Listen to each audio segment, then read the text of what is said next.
Got a third and long? Use this play to convert more third downs. Coming up next.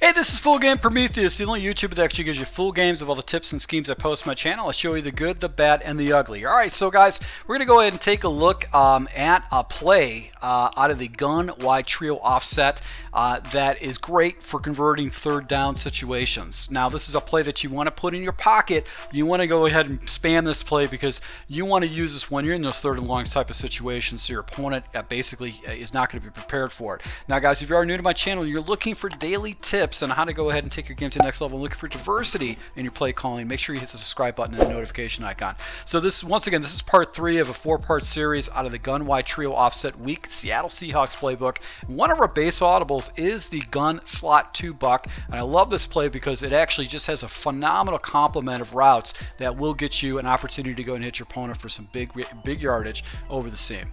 Now, against man coverage, this is not the play that you really want to use, especially if you got your opponent. You could probably go ahead and beat your opponent with that if you got a nice release off of the man coverage. But that route, really the big route that we're going to be looking at is going to be that post route. Now, you're going to run, especially if you're using MUT, you're not going to be able to hit that ball consistently, especially if you got a guy that actually plays real coverage. Like right there, there's some good coverage, but on the backside against man coverage, you've got the deep dig route. So you really have essentially a couple different routes. If you got press coverage, you've also can hit Richardson. But really what it comes down to is just making sure that you hit the big routes. Deep ends are always going to get good separation for the most part. You've also got the deep post, but I'd probably want to go ahead and use a deep end because that's going to basically give me a higher percentage pass. And if we look at the depth of deep end, he's actually going about 15 yards. So, you know, 15-yard completion for against man coverage is definitely a way to go. Now, you're more likely to see random cover 2s. Now, this play will get pretty good separation against cover 2, and because it doesn't go real deep into the middle of the field, a mid-read generally won't get it. So all you got to do is just wait for the press, and then you're just going to go ahead and possession catch that ball. So against cover 2, unless he does over the top coverage, which is pretty highly likely on a third and long type of situation, you're probably going to get that. But I was going to go and possession catch that ball. I want to come down with it, and you see I'm picking up 20 yards against zone coverage, and it's just, this route is just so glitchy. I don't, you know, it's one of these routes is very glitchy. The coverages don't play it correctly. It's one of those routes that basically you're going to have this person, for the most part, is going to manually have to defend against it. So that's going to be the area I'm going to basically go against my opponent. Because the mid read actually has to come down to the tight end and cover the tight end. But you can see I'm picking up 20+ yards against cover 2, right in the middle of the field, and definitely not an area of the field that your opponent's going to be used to if you're actually using the scheme. So let's take a look at cover 3. So basically against cover 3, once again, you're just going to basically look to that route. It's going to get the separation that you want.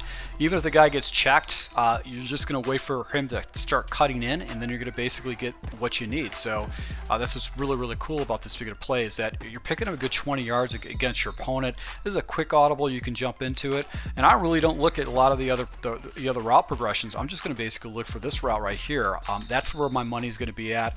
I've also got basically a block and release on the backside right here, so that's going to be an area that I can go and check down to my opponent if he starts using that one slot defender.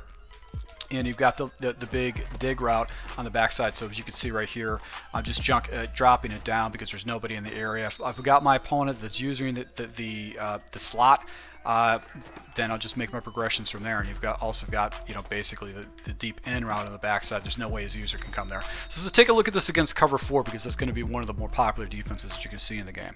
Alright, so with cover 4, basically what you want to do is you can still hit the seam route. The trick to cover 4 is just doing a pass lead down and away to the middle of the field, down in the middle to the field.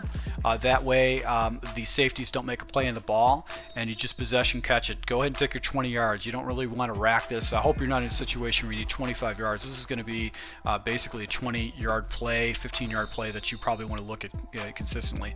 On the backside, you've also got the block and release by the running back, and then I've also got basically a levels concept, because if the defender plays the running back, you've got basically the dig route on the backside too. So and you can hit that running back route quick too. As you can see, like I'm picking up a few yards. Defenders are not falling down to me, so you got a lot of people that play the cover 3 drops.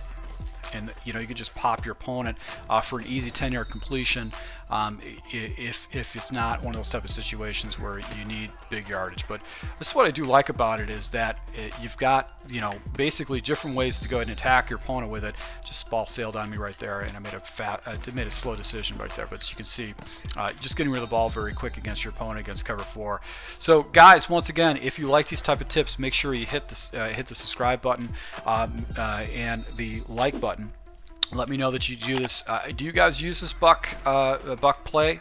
I do. I really love it a lot. I think it's a good opportunity to go ahead and do that. So if you guys use this play, if you run it, if you make any kind of adjustments, let me know what you guys do. So once again, to my subscribers, thank you for your support, and until next time.